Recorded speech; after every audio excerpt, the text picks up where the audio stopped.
Opinión Democracia, los temas realmente relevantes, analizados con la visión crítica del periodismo libre. Da inicio la revista de Opinión Democracia, el programa en el que usted cree. Comenzamos. Gonzalo Rosero, credibilidad incuestionable.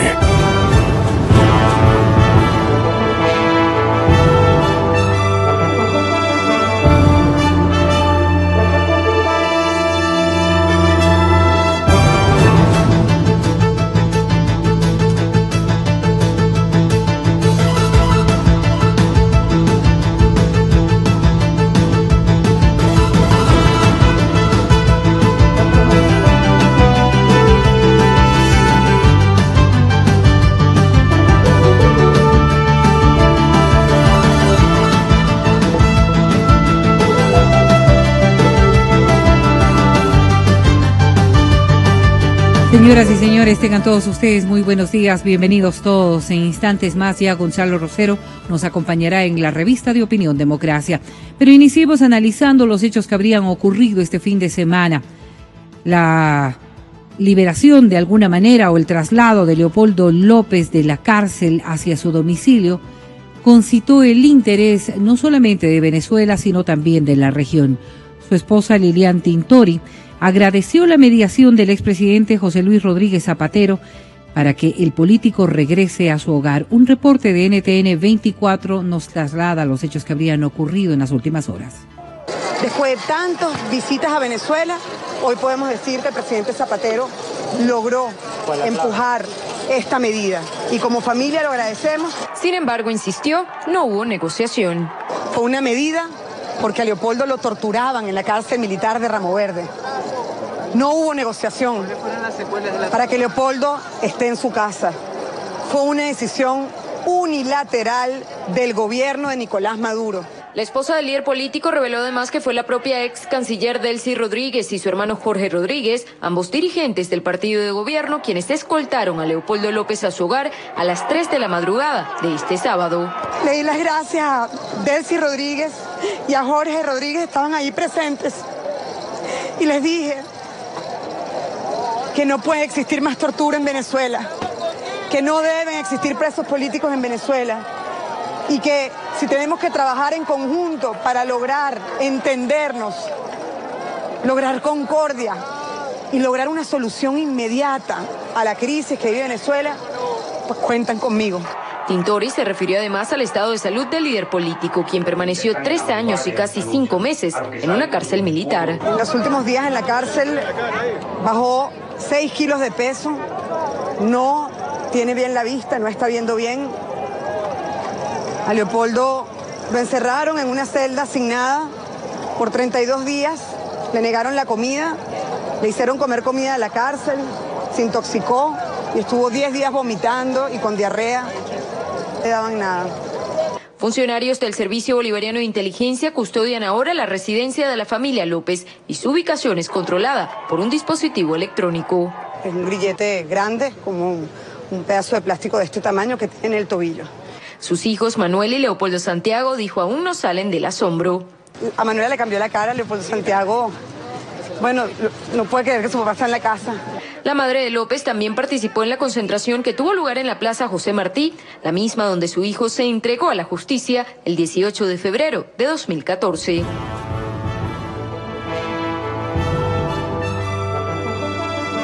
Muy buenos días, ¿cómo están todos ustedes, señoras y señores? Tuvimos una pequeña dificultad al ingresar al edificio. Miren que se nos hizo un espacio más o menos significativo por el cual yo les pido mil disculpas. Es mi negligencia total, porque yo debía haber tomado precauciones por lo menos de unos 10 minutos y entonces las cosas habrían funcionado mejor. Mil perdones. Les pido sentidamente mil perdones. Ayer escuchaba a una periodista del diario El Tiempo de Bogotá. Entiendo que es el impreso más importante de la nación colombiana. Ustedes han escuchado diario El Tiempo de Colombia. Sí. Y entonces allí se mencionaba que Colombia tenía idénticas dificultades con la población respecto del tema de la corrupción. Y entonces me puse a escucharle y lo que la comentarista y experta en el área, o la que cubre la fuente de la corrupción colombiana, decía más o menos lo siguiente, no lo tengo anotado, lo voy a improvisar. Decía que es la ciudadanía, y esto vale la pena que el economista Jorge Rodríguez escuche. La periodista del diario El Tiempo de Bogotá, con quien estamos en tratativas para organizarnos periodísticamente, tanto con señal de televisión digital como también en contenidos de radio, porque la empresa del periódico colombiano diario El Tiempo de Bogotá es inmensa, es gigantesca. No tiene idea Ecuador de lo que significa diario El Tiempo. Ellos recién entraron a la televisión y están pegando duro y fuerte. Son unas instalaciones impresionantes, yo las conozco. Ganine Torres es el nombre de esta periodista y ella sostiene, señoras y señores, lo siguiente: es la gente, dice, son las sociedades permisivas las que definen lo siguiente. El público, economista Rodríguez, la ciudadanía, advierte como una hazaña en todos los países, admite como una hazaña en todos los países esta circunstancia de que el robo de dineros públicos, el abuso en los contratos públicos, en las adquisiciones, el público las asimila como una hazaña y como que celebra en estratos medios,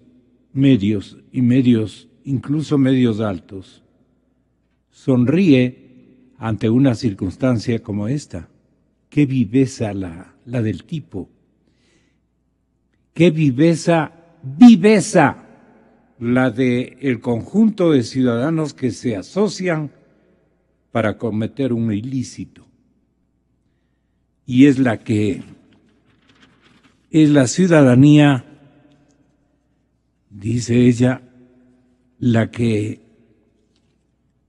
celebra de alguna manera el éxito de una empresa y no repudia de la manera como debería hacerse.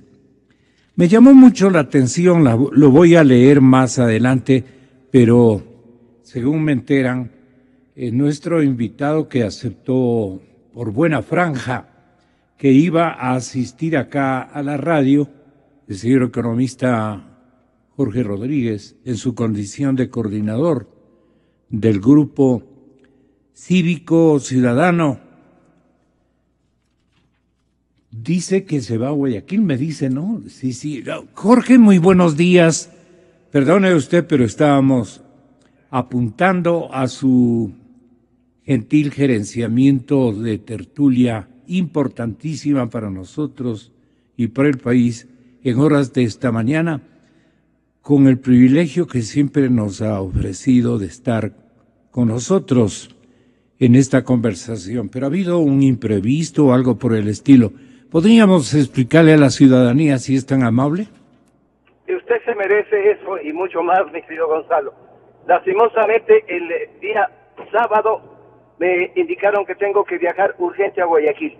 Yo le tomo una foto después de cuando me suba al avión y le envío a usted para que vea que realmente yo digo la verdad. No.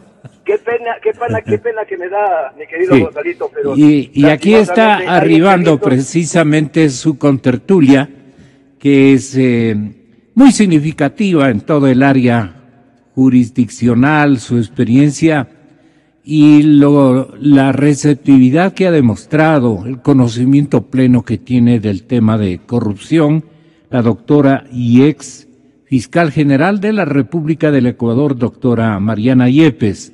Ella también ya está con nosotros. Bueno, pero hasta que usted pueda subir al avión, ¿qué es? Hay algunas informaciones el día de hoy sobre el tema corrupción.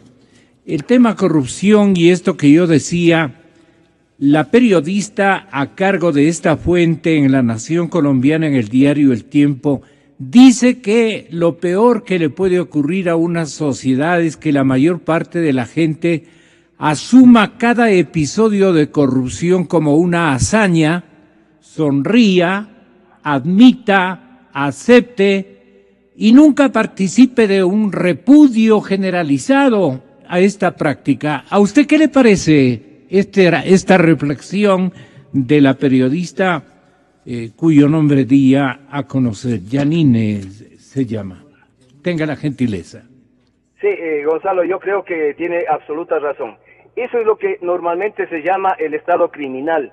Cuando un grupo de personas se va adueñando en el transcurso del tiempo del Estado y a través de sistemas de modificación de leyes, de obtención de mayores poderes dentro de lo que es la administración de justicia fundamentalmente, de lo que es el cobro de impuestos, de lo que es el cobro de seguro social, de todas las organizaciones del Estado, van tomando poder hasta tal punto de que lo que pretenden en definitiva es meter las garras en todo lo que significa el presupuesto general del Estado. Y la contratación pública se da como se han dado en los últimos años, mi querido Gonzalo. Eso del giro especial del negocio hizo que realmente todo el mundo utilice, y cuando desde arriba incluso, porque no es solamente el Estado criminal de la banda que se toma el poder, sino también es de aquel funcionario que viendo que sus compañeros de más arriba se siguen enriqueciendo y no hay nadie que realmente persiga este tipo de temas, porque la impunidad es una de las principales características, pues los de abajo también comienzan en un desenfreno a través justamente como le socapa el de arriba, está utilizando este tipo de instrumentos los de abajo. Así es. Ahora, ¿qué piensa hacer la Comisión Nacional Anticorrupción en el caso Kaminowska? Da la impresión de que todo está claro, pero Kaminowska como que va a caminar muy lentamente hasta desaparecer de la memoria social a este paso. No sé, ¿cómo usted piensa en la comisión activar? Ya tienen todos los insumos, todos los elementos. Así es, el día lunes, justamente de la próxima semana, tenemos una reunión, y el 12 de julio, tenemos un plantón con todas las organizaciones sociales en las fiscalías de todo el país. Un poco también para hacer presión desde el movimiento social, obligando a que no hagan lo que hicieron con anticipación quienes precedieron en esa función tan importante del Estado. Estaremos en eso, pero adicionalmente les estamos diciendo que toda la información alrededor del tema se encuentra en el país. Vea usted, hablamos de 3 auditorías, BDO, una compañía canadiense y la empresa Kroll, que ellos hicieron una verificación profunda de lo que significan los estados de situación financiera, incluso de aquellas empresas falsas que se fueron creando para efectos de sacar el dinero y pagar comisión.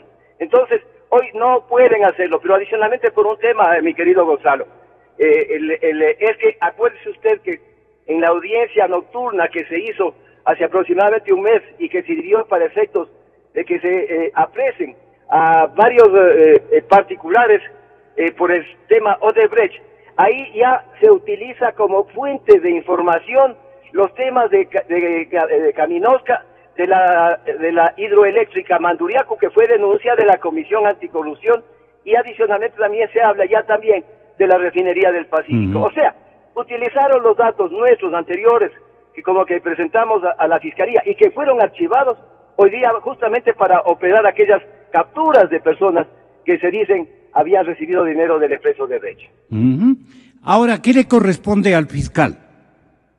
Bueno, el fiscal tiene que, aparte de eso, hay que decirle cierto es, hay varias acciones que se han iniciado al respecto del mismo tema, pero el fiscal tiene que comprender, nuestra denuncia fue en el mes de septiembre del 2015, y eso hay que hacerle acuerdo, por si acaso él no le hayan contado, porque nuestra denuncia de Mando Uriacu tiene una parte específica que habla de Caminosca, y es por eso justamente que se asustó el fiscal anterior, y dispuso el archivo correspondiente previa autorización de una Corte Suprema, de una Corte Nacional de Justicia, pues ligada directamente al Estado criminal.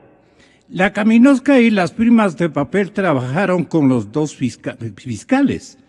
El anterior, el señor Chiriboga, el actual y el señor presidente de la República siempre estuvieron ejercitando una revisión, entiendo que cotidiana, de lo que iba ocurriendo en este tema, porque decían que el presidente que hoy se ausenta del país tenía un recelo único respecto a este tema, que apuntaba, como queda demostrado hasta este momento, al vicepresidente Glass y al señor, este momento, asambleísta Albornoz. Pero ellos rechazan rotundamente este intento. Ahora, el señor fiscal, si se queda en silencio, ¿quiere decir que ha escogido el mismo camino que el fiscal anterior? Esto es de caminar hacia el archivo. Jorge, creo que mi cordial bienvenida, doctora Yepes. Creo que se nos fue la señal desde el aeropuerto de Quito. ¿Alguna cosa final que quiera agregar? Es siempre difícil trabajar en estas condiciones. Bueno, le surgió un viaje de última hora, doctora, a Jorge, y hoy tenemos que comentar esta circunstancia con su generosa y sabia comparecencia. Sabia en el sentido de que usted tiene un conocimiento pleno y una experiencia muy sobresaliente sobre lo que hay que hacer. Pensemos en lo que este momento tiene que hacer, exigido por las circunstancias, tiene que hacer el señor ministro Bacamancheno, el señor fiscal Bacamancheno. Pero él dice que le llegan desde Colombia, les llegan otras pruebas, otras circunstancias, y pasaremos nuevamente, me pregunto, a una suerte de búsqueda de conflictividad procesal para determinar una línea similar a la de Chiriboga, de dejar hacer, dejar pasar hasta que se olvide la colectividad, y más que todo esto arribe a linderos de archivo. No sé qué le parezca a usted, o este momento es complicadísimo para el que quiera guardarse o sentarse encima del juicio. Tenga la bondad, y perdone por la forma como le pregunto, le pido 1000 disculpas. Bueno, buenos días y gracias por la invitación. Marianita, bienvenida. Muchísimas gracias. Este es un tema sumamente delicado, ¿no? Y yo no sé si usted se estaba refiriendo al tema de Odebrecht, cuando decía que la información... De Caminosca. De Caminosca. Perfectamente. Yo decía que todos los insumos parecería que ya existen, sí, y ha reconocido incluso el defensor del señor presidente el defensor de todo este lío, del vicepresidente y del señor asambleísta Albornoz, que aparecen coaligados, digamos, lamentablemente, en este delito por comprobarse o ya comprobado con los insumos que han llegado de última hora. Bueno, yo no creo que se pueda decir que estén comprobados, porque para eso está el fiscal. El área penal tiene un sujeto procesal importantísimo que es el fiscal, y todos los procesos se inician a través del fiscal. Entonces, por esa razón tiene que investigar, porque ahí está la seriedad del proceso, y no se podría decir que ya está todo.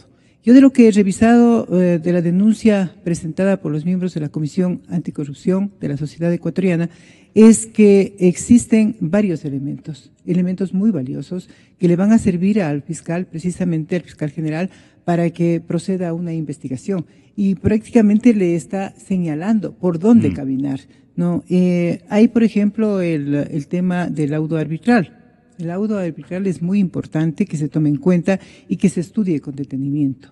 Existen desde luego ciertas, que aquí mismo se transcriben en la denuncia, ciertas condiciones un poco contradictorias.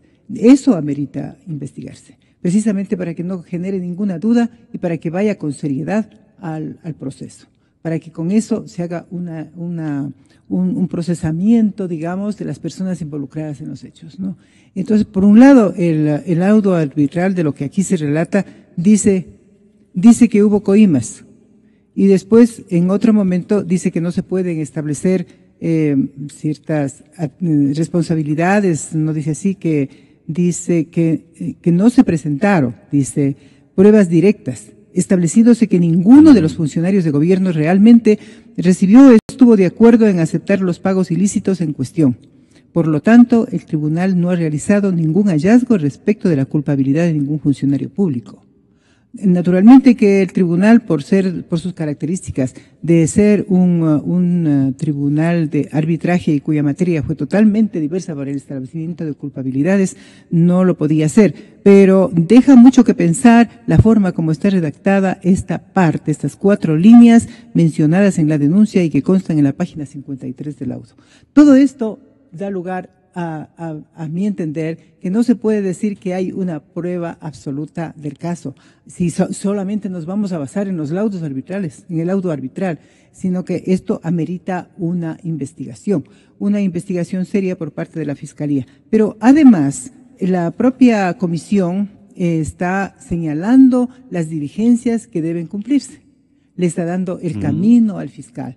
Entonces, yo creo que existen 2 situaciones. La una, que el laudo arbitral debe ser analizado completamente y como se dice que es reservado, porque se dice que es reservado, pero al fiscal, si él solicita el laudo, no va a mantenerse esa reserva y va a poder verificar aquello que dice la denuncia.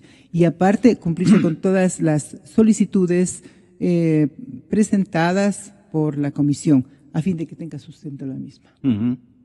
Ahora, ¿por qué dice que la denuncia por Kaminovska, esta sí apunta directamente al vicepresidente Glass y al asambleísta Albornoz? Mire usted lo que nos decía Albornoz hace contadas horas. Porque yo en la rueda de prensa explico que existen documentos mutilados que además no contienen la verdad, porque hay un laudo arbitral. Y el documento del laudo arbitral contiene 132 páginas. Pero da la casualidad que tanto las señoras asambleístas de oposición del movimiento Creo Suma y otros actores políticos tienen y presentan apenas 39 fojas de las 132. No se percataron siquiera de que ese documento no tenía ni inicio ni tampoco fin, porque a mí también me entregaron, igual que le han entregado a los de la comisión autodenominada Comisión Anticorrupción, se van a percatar que no tienen inicio porque faltan las primeras 6 hojas. La página clave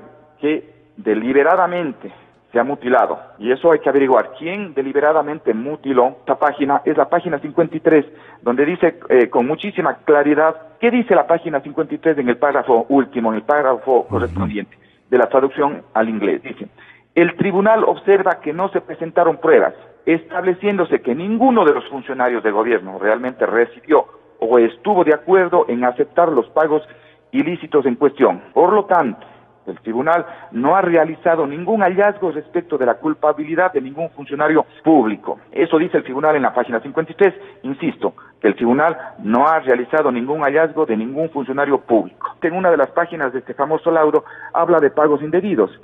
Pagos indebidos puede ser por muchas razones. Y yo rechazo, jamás van a estar relacionadas con Esteban Albornoz. Jamás van a estar relacionadas con Esteban Albornoz. Que existan unas iniciales y todo, o sea, yo no puedo justificar lo que hacen otras personas. Pueden haber utilizado mi nombre para otros fines. Si ha habido movimientos inusuales, por favor, y eso hemos pedido, no solo hemos pedido a la Fiscalía, hemos pedido que se pida asistencia internacional para que registren los movimientos de esos dineros, a dónde fueron a dar, pero no, porque se dice que ha habido movimientos inusuales, tienen que culpar a personas honestas que han trabajado por el país. Da la impresión de que él nada sabe del destino de esos recursos. Me refiero al señor asambleísta Albornoz. Primero, ¿usted cree, exfiscal, que el señor está eximido de poder ser enjuiciado por su condición de asambleísta? ¿Esa condición en qué le favorece? Porque rápidamente le candidatizaron, no se le veía pues como una figura cameral así muy distinguida, especialmente en la ciudad de Cuenca. Lo ubicaron allí y ahora coligen de que fue precisamente para salvarle un poco de la situación. Antes hacían esas prácticas en la época de la partidocracia, pues no. Rápidamente se postulaban, ganaban las elecciones en partidos grandes y evitaban todo tipo de enjuiciamiento de carácter político y peor de enjuiciamiento penal. Esto por un lado. Ninguno de los funcionarios realmente ha recibido o estuvo de acuerdo en aceptar los pagos ilícitos. Esto ha indicado el legislador con base a este laudo. Y dice, el vicepresidente Glass, en cambio, señaló que apoya cualquier indagación y que acudirá a la Fiscalía las veces que hagan falta, como lo hizo el miércoles por el caso de Odebrecht.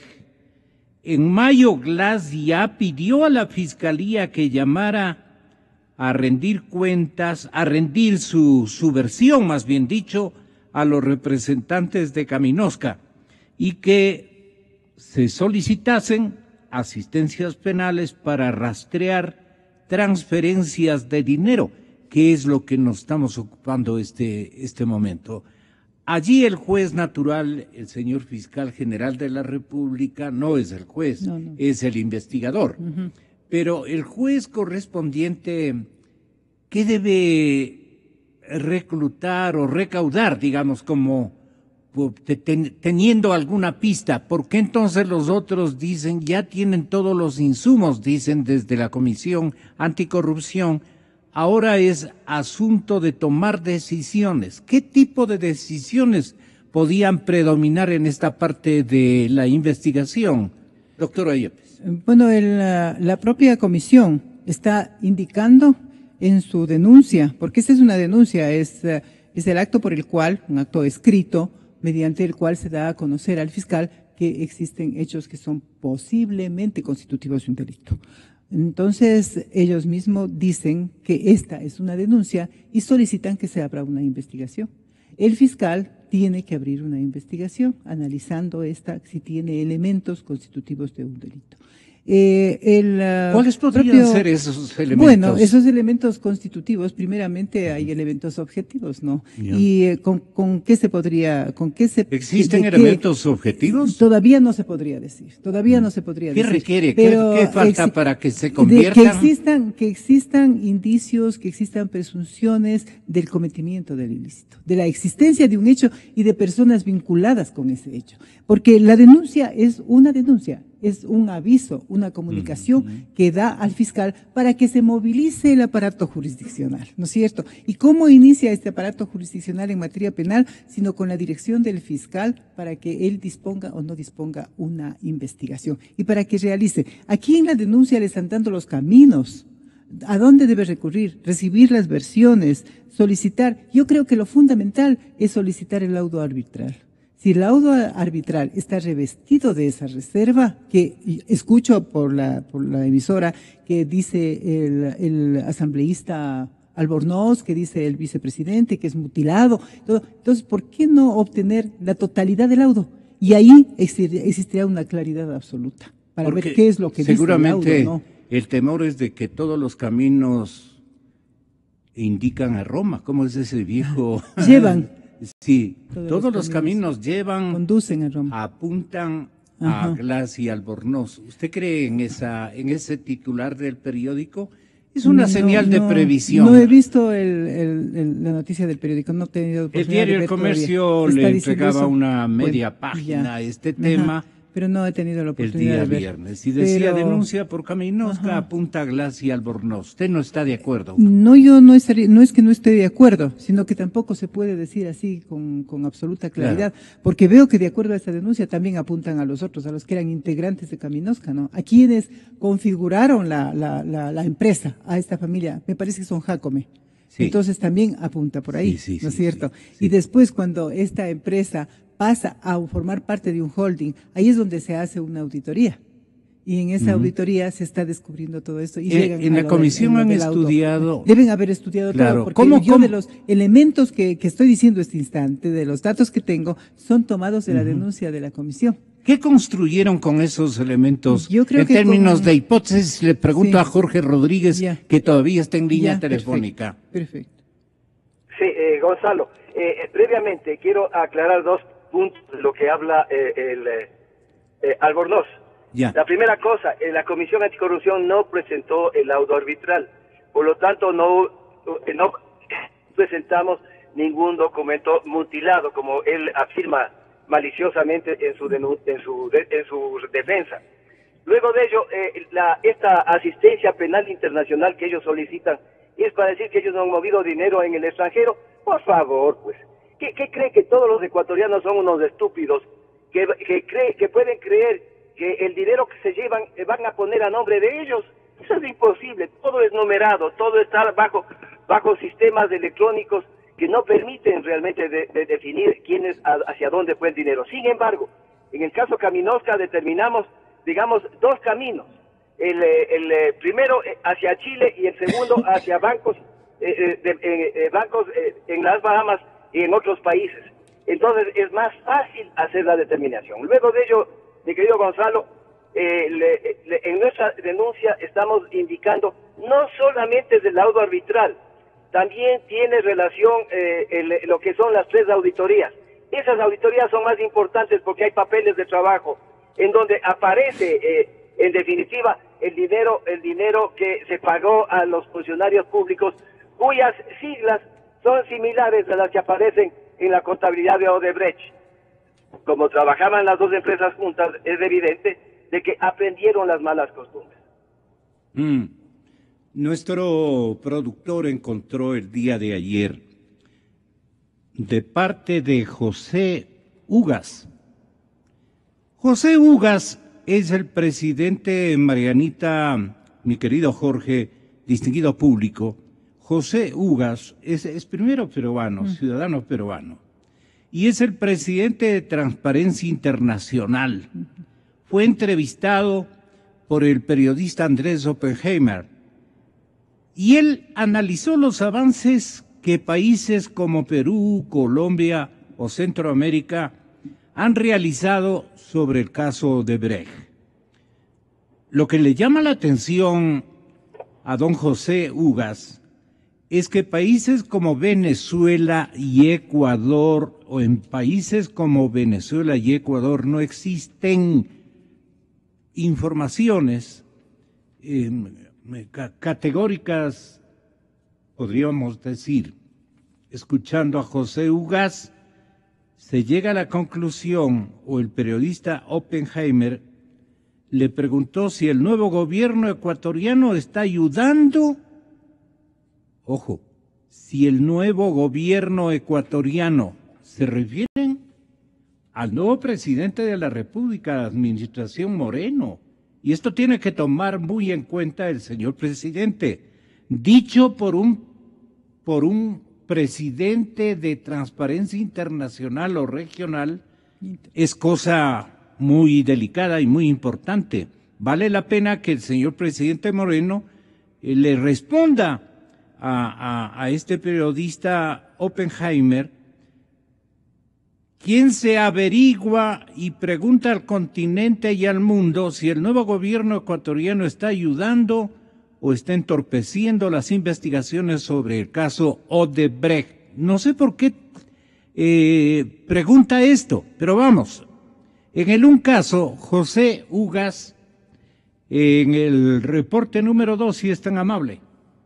Transparencia Internacional, que es la coalición más grande anticorrupción, tenemos capítulos en todos los países y el grupo latinoamericano decidió ya hace muchos meses atrás pedirle cada uno a su gobierno la entrega de información sobre los contratos con las empresas brasileras. En el caso de Venezuela ni siquiera nos han respondido el pedido. En todos los otros casos normalmente ya hemos recibido la información y se está procesando, con lo cual es evidente que en Venezuela no hay una voluntad política de investigar. Ahora que la fiscal de la nación o la fiscal general de ese país se ha desmarcado del gobierno y está siendo más bien atacada por el régimen de Maduro, cabe la posibilidad de que se abra una ventana para iniciar esas investigaciones. Respecto de las cifras, sí quería decirle que las cifras son muy preliminares. Yo estoy seguro que los montos van mucho más allá. Se habla en el propio Brasil de que los sobornos superarían los 3.000 millones de dólares en toda la región. Y en el caso de los países, las cifras que se han dado resultan en algunos casos bastante menores de lo que los propios contratos significaban. Por lo tanto, también debemos esperar en el corto plazo un incremento del monto total que ha significado este esquema de corrupción regional. 3.000 millones de dólares es la cifra que se está manejando en este momento por los fiscales en el Brasil. La oportunidad que he estado allá es el monto que se ha mencionado y además se especula que esto puede ir en aumento, ¿no?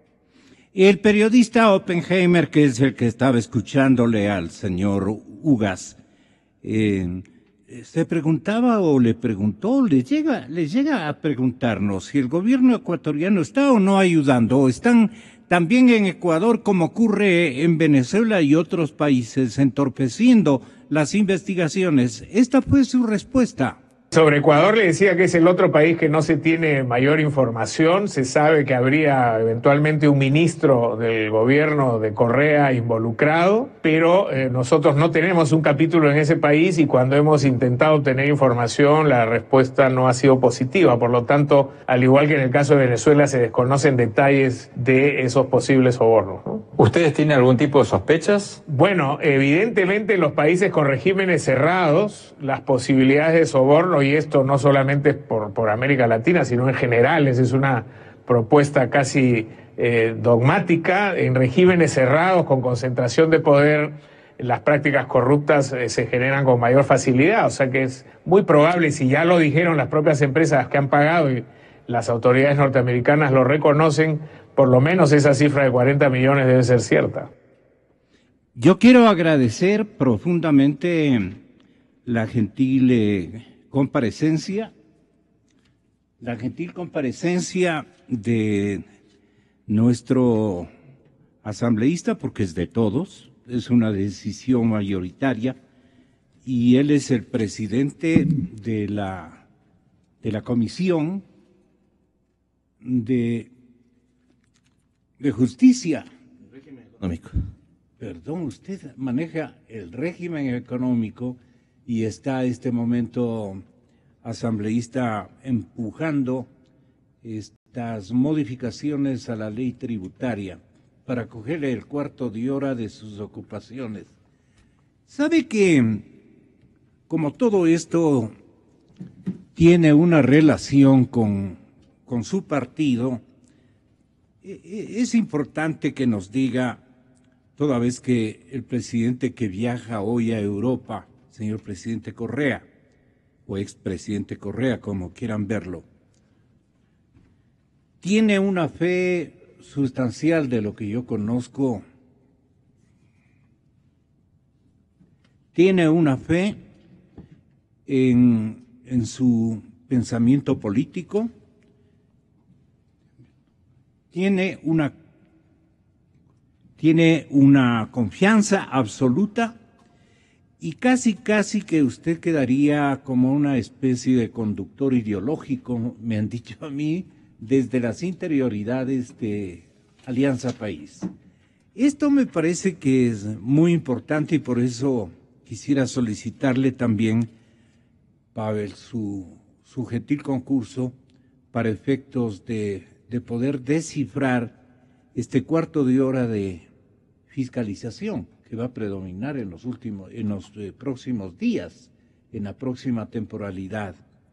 Eso exige también una posición política que también propenda al esclarecimiento y no a la confusión. Yo creo que hay este momento polarizado el juicio de valor que la ciudadanía está realizando sobre temas de corrupción. ¿Qué piensa hacer usted no solamente encargándose de los tributos, sino también de esta especie de oficio de liderazgo y conducción del partido? No me puede negar que Correa tiene especial confianza en usted y no creo que metí la pata denunciando esta situación. No denunciando, sino reconfirmando, ¿no? Lo que para usted debe ser bastante familiar. Pavel Muñoz, en la cadena Democracia, muy buenos días y muchas gracias por estar aquí. Gonzalo, buenos días. Mariana, buenos días. A la gente que nos escucha. Solo decirle a la gente que nos escucha que como me había comprometido, Gonzalo, deberé salir alrededor de las 8:50, 52. Me había comprometido desde hace algunas semanas con una cadena radial. Creo que es más generoso de lo debido el comentario de asumir la conducción ideológica del movimiento. Primero porque el movimiento tiene su propia Secretaría Ejecutiva. Por el lado, perdón, me faltaba esclarecer esto, por el lado correísta, ¿no? Por el lado correísta. Yo soy de aquellos que cree que los personalismos en política son complicados, Gonzalo. Creo que una fuerza política sí existen. Evidentemente los liderazgos, además que los liderazgos aceleran procesos, yo creo que eso es bueno. Me parece que en este momento de parte de nuestra fuerza política no cabe la distinción entre correístas y leninistas. Me parece que lo que nosotros tenemos, y siempre lo hemos tenido, es primero y ante todo un programa de gobierno. Y lo que nos interesa es cumplir ese programa de gobierno. Evidentemente, con el expresidente Correa vamos a tener algunos ejes de trabajo. Recordarle a la ciudadanía y a usted, Gonzalo, que yo ya presidía el Instituto de Pensamiento Político del Movimiento Alianza País. Y al presidir, ¿quién le ubicó allí? El movimiento fue, pero, digamos... con el liderazgo seguramente o sugerencia del señor expresidente Correa, de lo que yo tengo conocimiento. Sí, evidentemente el expresidente en ese momento como presidente del partido jugó también mi nombre, además que tuvo mucha aceptación. ¿Por qué creo yo, Gonzalo? Sobre todo porque, digamos, si usted analiza el proceso, hemos tenido, ¿cuántos son ya? 7 documentos de trabajo importantes, el programa de gobierno del 2006, del 2009, del 2003 y el actual, ahí son 4. 3 programas de desarrollo son 7 y la Constitución son 8, 8 documentos fundamentales. Y en esos 8 yo he tenido la posibilidad de participar en 7. Solamente no pude participar en el programa de gobierno del año 2007. En el resto he estado en todos los programas en todos los planes de desarrollo, en todos los programas de gobierno y en su momento fui un enlace también del Ejecutivo con la Asamblea Constituyente. Eso me da tal vez, Gonzalo, la posibilidad de tener una mirada del bosque más que de solamente 1 o 2 árboles. Y creo que al final eso es importante porque ayuda, digamos, en una percepción más completa de la política pública. Así que desde el Instituto de Crecimiento... el bosque es el objetado.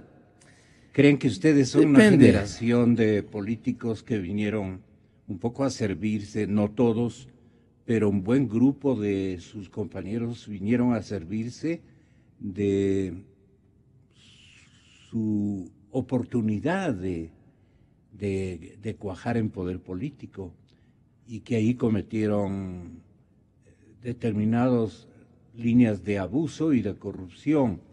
¿Cómo piensa usted que el partido debe transparentarse? Primero, para decir no somos todos. Segundo, para afirmar lo que hay que afirmar. Es decir, indiciar a los que hay que indiciar. Porque no por pocos van a pagar los demás. Un partido, una comunidad muy respetable, numerosísima. Y bueno, usted está en obligación, por su conducta, por lo que nosotros conocemos de usted, de darle un tratamiento más especial a la transparencia del movimiento. Yo creo que, Gonzalo, somos la mayoría los que hemos servido al país y no servirnos del país. Ahí están muestras de ello. Evidentemente, quienes hayan quedado en lo segundo, peor aún si han cometido comportamientos dolosos, reñidos con la ley, con la ética, digamos, la ética pública, la ética de movimiento, tienen que rendirle cuentas al país, a los órganos de control de justicia. Y si están en la cárcel, están en la cárcel. Ahí no hay miramientos, Gonzalo. Esto es así, tajante, es sí o no. Me parece que ahí no hay medias tintas, ¿no? Es sí o no.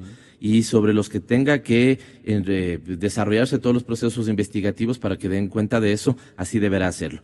Pero creo que usted... Le incluye al señor vicepresidente de la República, porque mire usted, dicen que todos los caminos conducen a Roma, y dicen que en el caso de Caminosca y de otros episodios, todo hace pensar que el señor vicepresidente por lo menos descuidó el control de la gente que le secundaba, digamos, en determinados procesos de contratación pública. El control tiene que ser hecho por las instancias pertinentes y el presidente nunca ha sido contralor, así que me parece que ahí hay que tener definidas claramente las responsable político. Y compareció ante la Comisión de Fiscalización esclareciendo lo que se ha llamado responsabilidad política, ¿no es cierto? Me parece, Gonzalo, que la lucha contra la corrupción amerita seguramente lo que estamos haciendo, una lucha seria, una lucha que además me parece que tiene el compromiso de los 137 asambleístas que estamos en el Pleno. Hay algunos que con show, con espectacularidad, digamos, queriendo hacer más piruetas para las cámaras que para, el ejercicio efectivo de la fiscalización. Me parece que es una asamblea que ha entrado con todo el deseo de fiscalizar. Hemos tenido en los pocos días, mes y medio, un juicio político nada más y nada menos que al Contralor de la Nación, ya con moción de censura. Han comparecido el fiscal, el exfiscal, el presidente, el vicepresidente de la República. Así que la fiscalización no va a cesar. Yo creo que vamos a seguir trabajando denodadamente en este objetivo. Pero usted apunta un elemento que me parece bien importante, Gonzalo, y es que no podemos meter a toda la clase política en el mismo saco. Yo creo que eso es un error tamaño, porque después lo que vamos a tener es una desconfianza fundamental de la ciudadanía en toda la institucionalidad pública, en todo aquel que quiere entrar en la política, y ese siempre ha sido un terreno donde los actores que incluso eso, si quieren valerse de la política, terminan ganando. Cuando usted tiene una persona competente, puede ser hombre, mujer, digamos bien formado de la patria, con los mejores intereses, y usted le vende esta idea cotidianamente de que la política es corrupta per se, de que quien está en el funcionariado público es vago per se, esta suerte de peso casi insultante que tiene la palabra burócrata a veces, ¿no es cierto?, inhabilita a los buenos ciudadanos ecuatorianos y ecuatorianas que quieren entrar a participar y dar su contingente en la política. Entonces yo creo que no es un error que debemos cometer, sobre todo si pensamos en una adecuada y clara administración del Estado. Así que me parece que hay que hacer la cirugía mayor que ha pedido y ha ofrecido el presidente Lenín Moreno, hacer esa cirugía mayor, detectando los tumores y extirpándolos. Y para detectar los tumores, el diagnóstico es importante, saber dónde están los tumores. No por extirpar los tumores usted tiene que, abrir todo el cuerpo y hacer una intervención absolutamente invasiva, hay que hacer esa cirugía mayor, hay que luchar duramente contra la corrupción, hay que tener no solamente una lucha, sino resultados frente a eso. Pero evidentemente, Gonzalo, es una cosa que nos debe comprometer a todos los actores políticos que estamos en este momento en la Asamblea.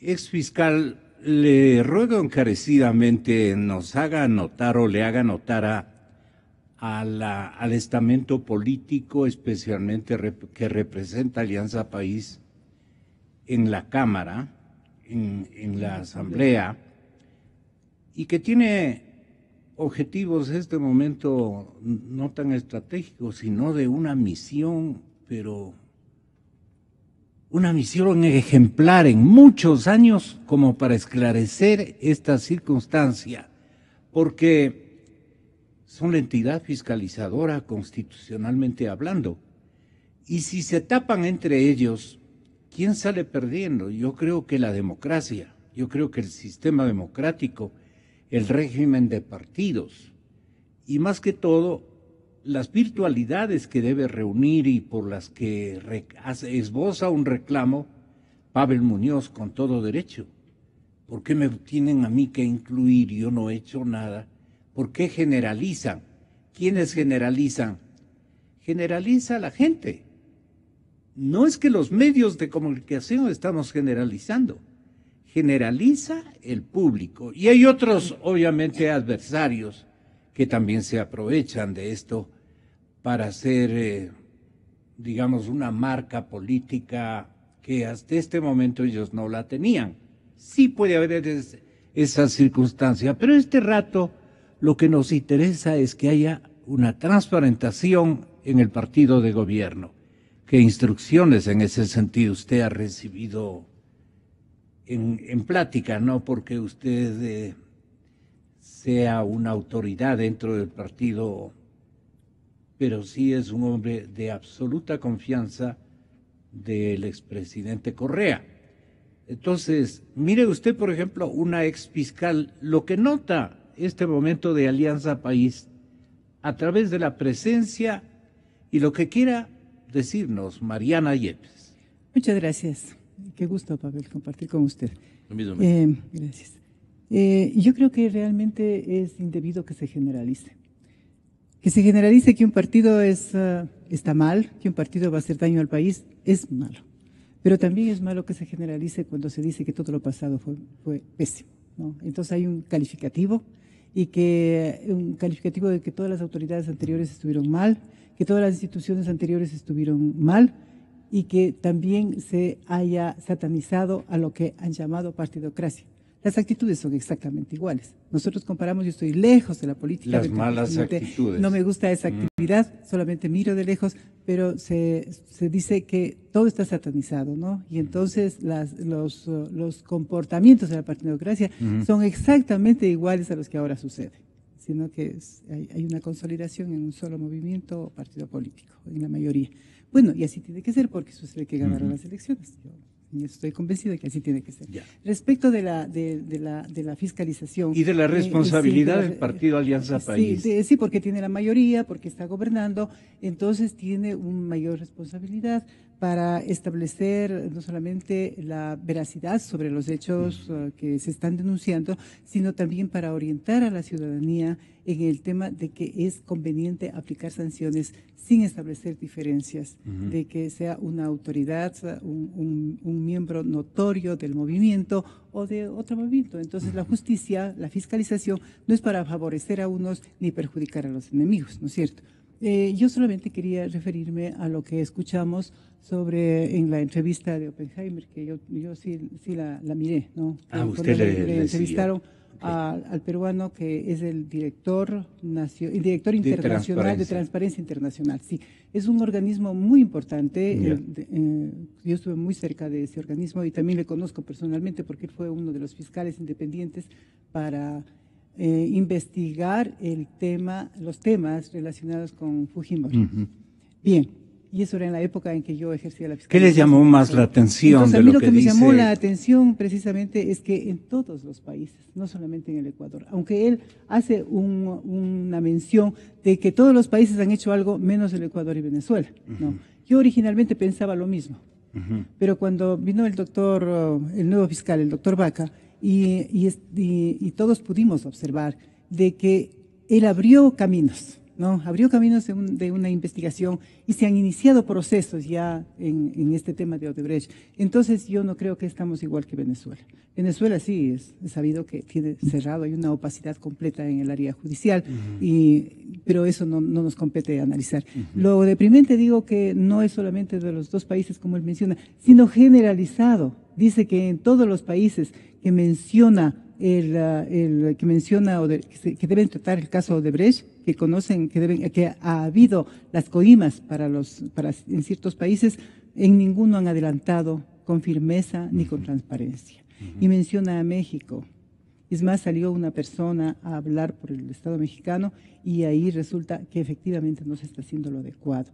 Menciona a la Argentina. Y menciona a la Argentina con especial profundidad, porque dice que la ha visitado la Argentina, que se ha entrevistado con la fiscal, que el fiscal se llama Procurador General. Sí. Entonces está una señora y esta señora fue nombrada por la señora Cristina Kirchner. Entonces no quiere dar ninguna información y es más dice que ha firmado un convenio con el Brasil y que por esa razón se mantiene absolutamente en reserva. Sí, o sea, con la justicia, ¿no? Con el fiscal, porque como ella es la fiscal, llámese procurador, ¿no? Y menciona así de varios países, y excepto del Perú. Acuerdo. El Perú tiene según la explicación del director de Transparencia, tiene una actitud muy importante, porque dice que ha asignado fondos especiales, para que la Fiscalía se dedique a la investigación de este caso. con fondos especiales. Moreno le correspondería ser, y yo no quiero que se retrase al otro medio de comunicación, Pavel Muñoz. Por eso mi última pregunta. ¿El presidente Moreno debería hacer un Kuczynski este momento en el Ecuador? No. Si fuera un Kuczynski, estaría equivocado. Kuczynski, por ejemplo, debería haber dado paso a la extradición de Capaco para que pueda rendirle justamente cuentas a la justicia ecuatoriana. Me parece que un buen elemento que, y también un gusto compartir esta pequeña mesa, digamos, de trabajo en tiempo, me refiero con Mariana. Pero rescato algunos elementos señalados. ¿Por qué creo que hay que por qué creo que las incisiones tienen que ser mayores en los temas de corrupción que hemos estado señalando ahora? Porque lo que podemos ver de Odebrecht es que ha funcionado y ha penetrado distintos sistemas jurídicos, distintos marcos legales, distintas constituciones, distintas ideologías. Se ha señalado que aquí, por ejemplo, por tener una determinada ley de contratación pública, Perú no la tiene, igual penetró. Se ha señalado que aquí, por tener 5 funciones del Estado cooptadas por un partido de dictadura única, dicen algunos medios de comunicación, Colombia no lo es y penetró. Que aquí, porque ha sido el socialismo del siglo XXI, República Dominicana no lo es y penetró. Que aquí, porque, digamos, la Constitución es de alguna u otra manera, Panamá no lo es y penetró. Entonces, penetró en esta red, digamos, impresionante de corrupción, penetró en todos los sitios, digamos, independientemente de sus marcos legales, de sus marcos constitucionales, así que hay que hacer un rastreo fundamental. El segundo tema que me parece importante... ¿Por qué usted cree que hay una, qué le puedo decir, una uniformidad que usted quiere establecer entre las conductas de los estados y de las sociedades en América Latina? ¿Por qué? No una uniformidad. Lo que pasa es que me parece que debemos tratar de operar. Esa a manera de disculpa de lo que ha ocurrido con Alianza País, con otros. No, porque no, Alianza País al final es un sujeto abstracto, digamos. Alianza País se concreta en Juan Pedro José María. Y si de Juan Pedro José María es José el que ha tenido una conducta, digamos, reñida con la ética, hay que ir a ese personaje, digamos, no a todos.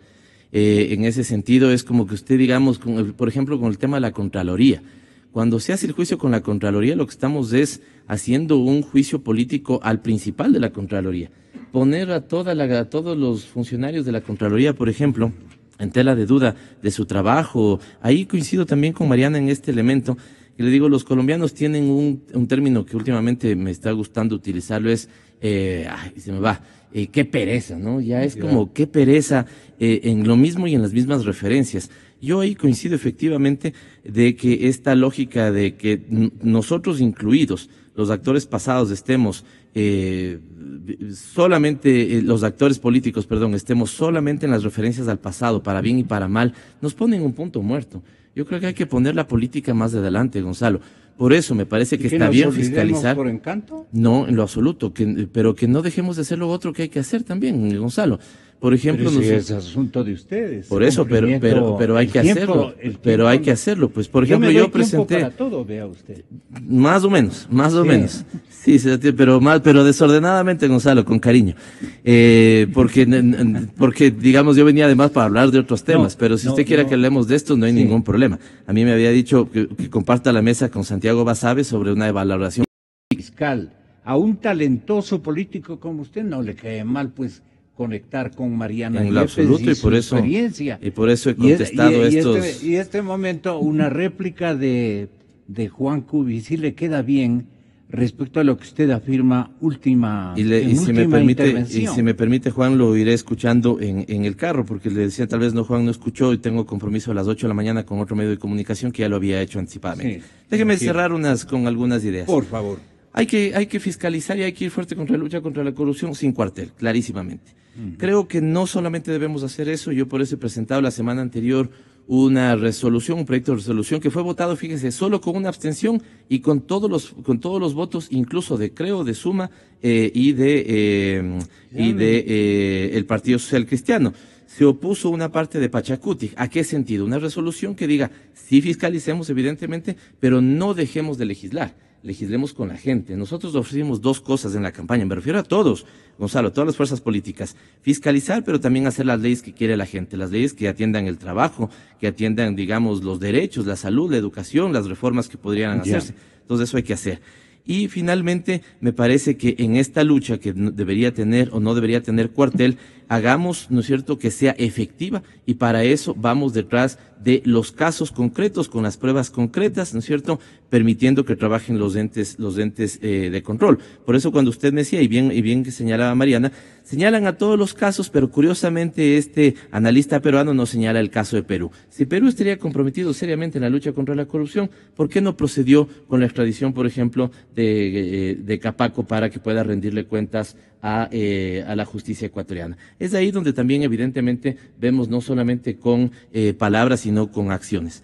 Yo insisto, que están en Miami, los que les declararon. Pero si nosotros le hemos dicho al gobierno estadounidense que ojalá los pueda extraditar lo más rápido posible. Todos, Gonzalo, todos. Que aquí esté Capaya, que esté Capaco, que esté Delgado, que estén todos los que deben rendirle cuentas a la justicia, ¿no es cierto? Para que sean los órganos competentes, la Fiscalía, la Contraloría, los que determinen las responsabilidades donde tengan que darse. No solamente hablemos ni hagamos del análisis, vamos a una lucha efectiva con resultados sobre el tema de la ¿Usted por qué no anima al grueso, a la gruesa bancada, numerosísima bancada, con una mayoría pero fulminante, para sacar cualquier decisión? Traigamos a los autores cómplices y encubridores que se fugaron con la plata del Estado ecuatoriano, o sea, de ustedes. Eso no hay que convencer a nadie, tenemos el firme convencimiento. El tema es, yo hablé esto incluso con autoridades con los representantes del gobierno estadounidense aquí, no porque sea mi tema, el otro día en una reunión, y lo que ellos señalaban es que el Estado ecuatoriano, entre comillas, ¿no es cierto?, muchas veces no coinciden en los procedimientos. Mariana ha sido fiscal de la Nación, seguramente nos podrá dar más información. No coinciden seguramente en los procedimientos para un adecuado proceso de extradición. Si queremos hacerlo, eso deberíamos hacer coincidir. No es cuestión de que me falta el papelito. Imagínense lo que estamos hablando, de traerle a Capaya aquí a que rinda cuentas. Ya pues, entonces el papelito, hagámoslo juntos si es que hay que hacerlo bien. Pero de ahí, yo no soy abogado, no conozco esos pormenores. Insisto, creo que Mariana, siendo exfiscal, nos podría dar más luces, pero pongamos también la pelota adelante, seamos efectivos en la lucha contra la corrupción, no solo nos llenemos la boca de decir que vamos a hacerla, tengamos resultados efectivos. Mi fuerza política está comprometida en eso, y también hagamos lo otro que quiere la gente. Legislar sobre las cosas que a la gente le preocupan, sobre las necesidades que tiene la gente, eso también es importante. No digo es lo más importante, también es importante. Hay que sacarse el Muchísimas tiempo. Gracias. Muchísimas gracias a usted y mil perdones. Pero está cerca, Radio Quito está muy cerca a nosotros. Ustedes corriendo. Van para allá. Muchas gracias, Pavel, muy amable. Hasta otro día. Entiendo que no me va a abandonar, pues no. No, pues en otra, pero si me invita para un tema, topemos este rato llega Santiago, pero habrá la oportunidad de conversar con él. Y le comprometo que nos vuelva a invitar a Santiago a mí. Muchísimas gracias. Muchas gracias. Bueno, gracias, que le vaya muy bien. Hacemos una pausa. ¿Qué les parece, compañeros? Tengan la bondad, porque estamos buscando la verdad. Yo creo en la radio. Creo